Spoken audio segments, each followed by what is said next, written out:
I'm Boni, my maiden name, Kettering, and born in Oregon, raised in the Rogue Valley, had a vacation down to San Francisco in the Bay Area, and now I'm back home.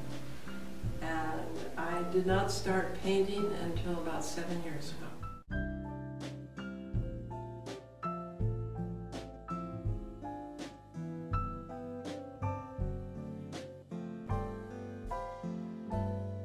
Getting the equipment and everything else is one of the important things. What I really wanted to show today is that there are all different types.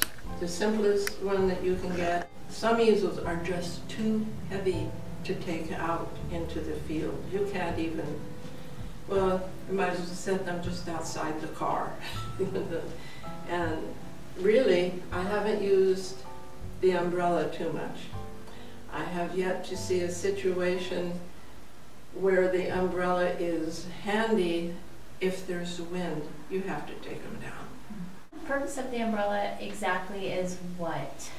Well, when you're out there and the sun is coming down and you're standing in front of your painting and the sun's hitting you even from the side, you lose track. And you are underneath, okay, you have a hat with a bill on, that's not even enough. You need to block the sun out on your easel. Okay. And that's what you do that for. But if the wind's blowing, it's best just to take it down. Have a bag that you can put a rock in it to help hold this down to give it some stability. And then at Central Art, Dan has this little outfit. It's about $54 some odd. And I find it pretty handy. It comes down. It's got the seat. Yeah, Nice. It's got the seat. Nice. I will have to say that it's so I bought this little thing and it works well. And when I don't need it, I just, oh, thank goodness for bungee cords. I just put this in around it, and then that holds my seat, and everything's ready to go. And the handle comes up. It has a area here for the umbrella. So the umbrella is in. You're having to carry the tripod and the box together. So you have these together, and you have your carrier.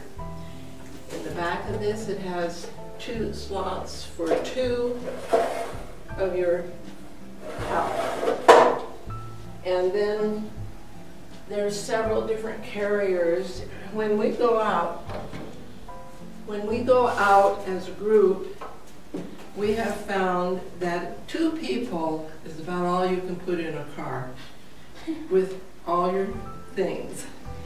And my husband made this box for me, and then he put little slots in it so that I can carry the paintings. Now this will get me through a weekend. So I've got 9 carriers, and then there are 2 here. So you can paint, quite a few, but you're restricted to size. But you're just doing a sketch anyway, per se, on the. They have little guys. I really thought I could do this on a boat. Didn't work. The fish start biting when I start painting. That takes care of that. I have just the basics in the colors, and you just put a little in it. I had Jim cut down my palette. And I use these a lot, both on my big one, and I can secure my paper, but then when I can pull this up without getting my hands all that dirty. But this just slips in. I very seldom take this out. I just paint right out of the box. And then this is where you have your turpentine hanging. All you have to do is put a bungee cord from here to here, and you hang your paper there. That's a good idea. So. It's very basic. In the bag I try to keep that not overloaded, my paints. I have found this little carrier to be very good because I can put my paints in there and go to class, and I don't have to change one to the other. You know, a field bag and a class bag. This works fine. So it's, to me, it's been a boon because I forget things when I go from one to the other. Yeah. And this way it just works out very well. I have all my little poncho. You need that if you're going out. I carry my quiller's wheel. I carry quite a bit in here. And then my turpentine in a smaller bottle. And that just slips over there on the side. And I can put this together pretty fast. And so this is really very light and very portable. That's really about it for the supplies, other than just go out and do it, enjoy it. When you're going out on plein airing, what's the cutoff for lousy weather? Like rain or snow, or, you know, does it have to be warm enough so the paint's staying? No, paints are fine. You just get caught up in the moment, and you have such a good time, and everybody else is having a good time. You really don't pay attention. I've gone out in the snow a little bit, but they have hand warmers, and now they have foot warmers, so you can be comfortable. The most important thing that I think is to always carry a poncho with you, because you never know, and it's an adventure. That's what it is, absolutely. You ever get there and you don't see anything worthwhile? No. Okay. Like you with your camera, you can find it. Yep, good, okay. You know, that's part of what we have to do, is it's not going to be laid out for us. And there are times that you think, where, what, and it, again, is a matter of training. I have a question. Do you have any thoughts on, in painting in plein air, the idea you're not copying the scene, you're creating a painting?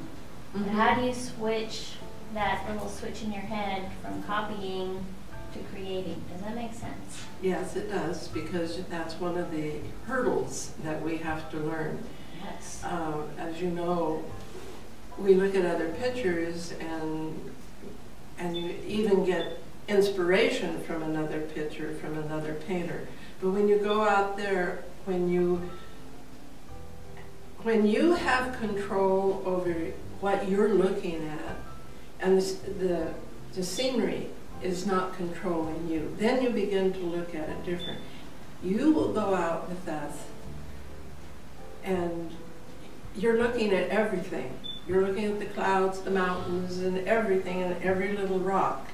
And this is part of the learning curve, is to learn to focus on a subject or a place, or, as we should, the light coming down and hitting, let's say, a rock, or the backlighting to a tree.